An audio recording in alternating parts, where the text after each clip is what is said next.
10 محرم الحرام یعنی یوم عاشوراء کو اگر کسی شخص نے بقایا دنوں سے کوئی اچھی چیز پکائی اور زیادہ پکائی، حلیم، چاول یا گوشت یا اسی طرح کی کوئی اور چیز، جس سے اپنے اہل و عیال کو کھلایا، اعز و اقربا کو، اہل محلہ کو کھلایا،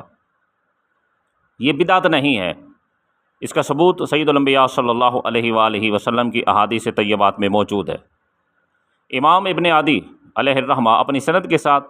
حضرت ابو ہریرہ رضی اللہ تعالی عنہ سے نقل کرتے ہیں کہ نبی کریم خاتم النبیین صلی اللہ علیہ وسلم نے ارشاد فرمایا،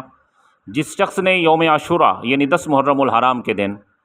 اپنے اہل و عیال پر وسعت کی، یعنی ان کو بقایا دنوں سے بہتر چیز پکا کر دی، بقایا دنوں سے زیادہ خرچہ کیا، اس دن اللہ رب العزت اس کی برکت سے پورا سال اس شخص کے رزق کے اندر وسعت عطا فرماتا رہے گا۔